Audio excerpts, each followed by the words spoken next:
সবকিছুই যেন বাংলাদেশে এই মুহূর্তে একেবারে উল্টে গিয়েছে, মানে ওলট পালট হয়ে গিয়েছে বাংলাদেশের সবকিছু 5ই আগস্টের পরবর্তী সময়। নতুন করে সিলেবাস এবার তৈরি করছে এই ইউনূস সরকার। হ্যাঁ, ওরা সিলেবাস না, শুধু ওরা দেশটা কিন্তু পাল্টে দিতে চায়। ওরা তো এই স্বাধীনতা ওরা নিতে পারেনি, ওরা তো স্বাধীনতার পরাজিত শক্তি। তো ওরা একটা ব্যর্থ চেষ্টা চালাবেই। এরপরে ওরা রাষ্ট্রীয় ক্ষমতা দখল করেছে যেভাবেই হোক, ষড়যন্ত্রের মাধ্যমে। তো যতক্ষণ ক্ষমতায় আছে এটা ততক্ষণ উল্টোপাল্টা কাজ করেই যাবে। তো এটা জাতি হিসেবে, এটা স্বাধীন সার্বভৌম রাষ্ট্রের নাগরিক হিসেবে নাগরিকদের অনেক দায়িত্ব আছে। তাদের বিষয়টা বুঝতে হবে, যে এই খেলাগুলো বুঝতে হবে যে আসলে কি হচ্ছে। তো এগুলো আমাদের দেশের সাধারণ মানুষগুলো তো সব সময় সবকিছু বুঝে না। তারা রিউমার শুনতে থাকে রাস্তাঘাটে, সোশ্যাল মিডিয়ায়। ইদানিং সোশ্যাল মিডিয়ার দাপটে অনেক কিছুই, অনেক সত্য আপনার কাছে সাধারণ মানুষের কাছ থেকে হারিয়ে যায়, অনেক ডিস্টোরশন আসে। তো তারপরেও এরা যা করতেছে, এরা হচ্ছে একটা ওই মানুষ তো সামনে যায়, এগিয়ে যায়, আর ভূত যায় পিছিয়ে পিছিয়ে হাঁটে, এটা বলে মানুষ। তো এরাও অনুরূপ ভাবে ওরা পৃথিবী এগিয়ে যাচ্ছে আর ওরা পিছনের দিকে যাচ্ছে, জঙ্গলের দিকে যাচ্ছে, আদিম যুগে যাচ্ছে। ওরা সেই মধ্যযুগীয় বর্বরতা ওদের ভিতরে আপনি লক্ষ্য করছেন। একেবারে 5 তারিখ থেকেই, 5 তারিখের আগের থেকেই তারা যে পুলিশ সামনে মবকে ফেস করছে, অথচ তারা পাশের থেকে স্নাইপার দিয়ে, অ্যাসল্ট রাইফেল দিয়ে মানুষ হত্যা করে, সিচুয়েশন তৈরি করে, যে কনস্পিরেসি। তারপরে একেবারে একটা স্টেবল গভর্নমেন্টকে যেভাবে উল্টে দেওয়া, এটা ওরা যুদ্ধ হিসেবে, হিসেবে ওরা আগেই নিয়েছে। কিন্তু গভর্নমেন্ট মনে করছিল যে এটা বুঝি একটা সামান্য আন্দোলন, তো আমরা তো মেনে নিলাম, তো আর অসুবিধা কি।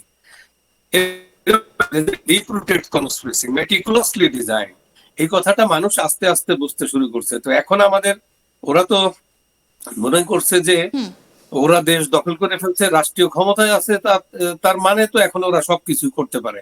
এই জন্য ওরা দেখবেন যে একদিন পতাকা দিবে, কালেমা দিয়া, তরবারি দিয়া, ওইরকম একটা পতাকা বানিয়ে বলবো যে এটাই রসুলুল্লাহ, ইয়া এটা মুসলমানদের, এটা ইসলামের।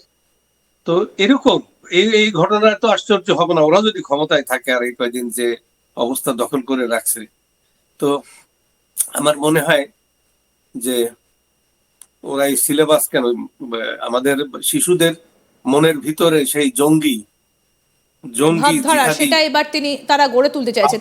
একটা কথা বলুন, আপনি জানিয়েছিলেন কয়েকদিন আগে যে ঢাকা বিশ্ববিদ্যালয়ে এবার উর্দু শেখানো হবে, উর্দুর উইং খোলা হচ্ছে, এরকম একটা খবর শোনা যাচ্ছে। উর্দুটা কি শুধুমাত্র বিশ্ববিদ্যালয় স্তরে, নাকি একেবারে স্কুল স্তর থেকে উর্দু পড়ানো হতে পারে? ওরা তো শুরু করছে, কেবল রাষ্ট্রীয় ক্ষমতা দখল করছে, একে একে টেলিভিশনে উর্দু প্রোগ্রাম অলরেডি শুরু হয়ে গেছে। আচ্ছা, তারপরে উর্দু সংস্কৃতি, কাওয়ালি, যেটা বাঙালিরা কিন্তু গজল, কাওয়ালি, এটার সাথে হ্যাঁ খুব হাই সোসাইটির কিছু লোকে ধরেন গজল টজল হয়তো শুনতো, কিন্তু এই ধরনের কাওয়ালি তো আপনার আন্দোলনের 5 তারিখের পর থেকেই শুরু হয়ে গেছে। তো যেটা সাথে বাঙালিরা কিন্তু ইউজ টু না। তো তারপরও এটা, তারপর জিন্নাহ সাহেবের জিন্নাহ সাহেব ইন্ডিয়া ভেঙে দিছে, পাকিস্তান ভেঙে দিল। জিন্নাহ সাহেবের টু নেশনস থিওরি মানে কি, তো ইন্ডিয়া ভেঙে যেতে হবে, তাই না? তাই হলো। তারপরে জিন্নাহ সাহেব যখন বললেন যে Urdu shall be the state language of Pakistan, তার মানে কি, পাকিস্তানের মেজরিটি পিপল, তাদের ভাষা হচ্ছে বাংলা। তো তাদের সামনে যদি বলে যে Urdu shall be the state language of Pakistan, তখন কি হলো? তারা বুঝে নিল যে এই পাকিস্তান আমাদের না। তখন আন্দোলন শুরু হলো, 52 এলো, 54 এলো, ক্ষমতা দখল করলো আমাদের নেতারা। কিন্তু কয়েকদিনের ভিতরে আবার তাদের সেই চিরাচরিত অভ্যাস মশত। তো ঘটনাটা তো এরকম। পাকিস্তান আসলে আজও একটা রক স্টেট হয়ে গেছে, এই এত কত বছর, 70 বছর পরেও। আর সেই পাকিস্তানি ধ্যান ধারণায় এরা আরো পাকিস্তানরে আরো ধরেন সেই ইসলামিক সেই বর্বর যুগের সেই এডুকেশন সিস্টেম যদি নিয়ে আসতে পারলে জাতিকে পিছিয়ে দেওয়া যাবে। হুম, তো ওই হীরক রাজার দেশে আছে না, যত ঠিক পড়ে তত ঠিক। বোঝে, হ্যাঁ। তত বেশি অমান্য করে। হুম। তো ওইরকম এদের এদের ধারণা এটাই। তো এরা কতক্ষণ টিকবে, কতক্ষণ থাকবে, যতক্ষণ থাকবে জাতির ঘাড়ের উপরে, ততক্ষণ জাতির দুঃসহ যন্ত্রণা ভোগ করতেই হবে। কিন্তু এই যে এইভাবে সিলেবাস বদল, সেই সিলেবাসে কি থাকছে, কি ঢোকানো হচ্ছে? ইতিহাসকে কি একেবারে মুছিয়ে ফেলার চেষ্টা হচ্ছে? হ্যাঁ, ইতিহাসে ওই 47-এর স্বাধীনতার কথা বলা হবে, যে আল্লাহর দেওয়া পাকিস্তান তৈরি হলো। এই পাকিস্তানে যে কি ছিল এটা বলা হবে না। তো পাকিস্তানের শুরুতেই তো বিরোধী দলকে সহ্য করা হয়নি। তখন হত্যা শুরু হয়ে গেল, হত্যা মারামারি কত হুম। কি। তারপরে সাধারণ মানুষের টুটি চেপে হত্যা করা, দমন করা। তো তো কত ঘটনাই, পাকিস্তানের তো কোনো ঘটনা ছিল না, শুধু হত্যার রাজনীতি, দমনের রাজনীতি, পীড়নের, এগুলোই। তো তারপরে আমি একটু বাঙালি আপনার একদিন, কাছ থেকে একটু ডিটেলে জানতে চাইবো যে আপনার কাছে তো খবর রয়েছে, কারণ আপনার বিভিন্ন সূত্র দেশের ভেতর এখনো কাজ করছে।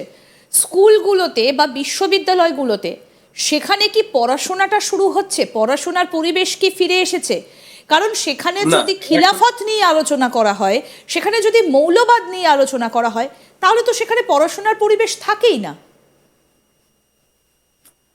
না, এই কনভেনশনাল আমরা যে এগিয়ে যাওয়া মডার্ন এডুকেশন, ওরা তো এটার পরিপন্থী। যেমন একটা আপনি জানবেন যে আমি ওই ইসলামিক, গ্লোবাল ইসলামিক স্কলারদের বক্তব্য আমি পড়ছি। ওরা ডেমোক্রেসি সারা পৃথিবীতে অ্যাকসেপ্টেড, মানবাধিকার এবং গণতন্ত্র, এগুলোর হচ্ছে মূল হচ্ছে গণতন্ত্র। সেই গণতন্ত্রটাকে ওরা আখ্যায়িত করছে ওই ইসলামিক স্কলাররা, যারা অ্যারাব স্প্রিং করলো, ব্রাদারহুড, এদের পরিষ্কার করে ঘোষণা দেওয়া আছে যে democracy is a European cultural artefacts. ওরা গণতন্ত্র মনে করে যে ওটা ইউরোপের, ওদের এটা যে মানবাধিকার, এটা যে সবকিছু সুরক্ষা করে, এটা যে একটা সভ্য জাতিতে তৈরি করে, সারা পৃথিবী সভ্য হচ্ছে, এগিয়ে যাচ্ছে সামনের দিকে। অথচ ইসলামিক স্কলাররাই যখন মিশরে যে ঘটলো, আরব স্প্রিং হলো, সিসি আসার আগে যে বিপ্লবটা হলো, ওই বিপ্লবের সময় থেকে, তখন কিছু নিউজের সাথে তো জড়িত ছিলাম, তখন এগুলো আমি লক্ষ্য করছি যে একেবারে সেই ইসলামের যারা ধ্বজাধারী, তাদের বক্তব্য গণতন্ত্র সম্পর্কে এই